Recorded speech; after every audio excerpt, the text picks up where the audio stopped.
فتح خان بندیال کا بیٹا عمر خان بندیال آئین اور قانون کی بات کرے گا، آئین کا حلف اٹھایا ہے، اور وہ لوگ جو خود سیاسی خودکشی کی، جنہوں نے یہ قوم کو خودکشی کی طرف لے جانا چاہتے ہیں، نہ ان سے سیاست چل رہی ہے، نہ ان سے ریاست چل رہی ہے۔ خود اسحاق ڈار نے کل کہا جی کہ IMF تو دور تاخیر ہو گئی ہے، اور ساتھ ہی اس نے یہ بھی کہا ہے کہ ہم سے بانڈ جو ہیں،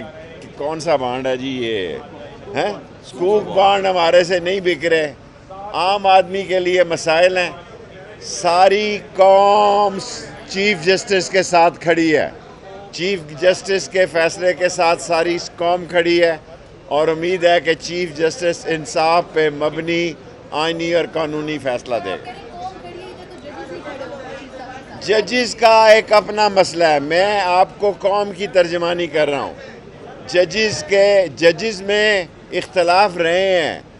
اور یہ نہ سمجھیں کہ آج جسٹس منیر کا دور ہے، آج جسٹس کارنلس کا دور ہے، آج 1947 نہیں، 1947 ہوا تو خانہ جنگی ہوگی، پھر یہاں مارا ماری ہوگی، چھینا جھپٹی ہوگی، کیونکہ لوگ تنگ ہیں، لوگوں کے مسئلے حل نہیں ہو سکے۔ شیخ صاحب یہ بتا دیں، شیخ صاحب آپ نے کئی بار کہا تھا کہ اکتوبر میں آر ہو جائے گا، نومبر میں پار ہوگا۔ دیکھو میں تو اکتوبر ابھی نہیں آیا،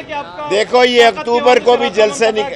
میرا طاقتور حلقوں سے کوئی تعلق نہیں ہے 10 مہینوں سے۔ آج شام کو عمران خان کی کور کمیٹی کی میٹنگ ہے، وہاں اپنی رائے دوں گا۔ میں طاقتور حلقوں سے لڑنے کا حامی نہیں ہوں، میں رائے دے سکتا ہوں، فیصلہ کرنا عمران خان کا کام ہے، میں داروں سے لڑنے کا حامی نہیں ہوں، میں پیٹ چکا ہوں۔ میں خود جو ہے 16 دن آنکھیں بند کر کے اور پٹیاں بند کے، انہوں نے تو میرا لحاظ نہیں کیا، یہ تو اتنے بد لحاظ ہیں۔ لیکن یہ جو مہینے آ رہے ہیں یہ بڑے اہم ہیں، فیصلہ ہونا ہے، ملک نے آگے چلنا ہے۔ ایران اور سعودی عرب ایک ہو گیا، لبنان ادھر آ رہا ہے، بحرین ادھر آ رہے ہیں، ہم دنیا میں تنہا ہو رہے ہیں، ہم مذاق بن رہے ہیں۔ کل شہباز شریف نے کیا تقریر کی ہے، مذاق اڑایا اپنا، اسحاق ڈار نے کیا، اور چارٹر جہازوں پہ بچت کے یہ جو فنکار ہیں ممبروں کو لا رہے ہیں، یہ چارٹر جہازوں پر ممبروں کو لا رہے ہیں، یہ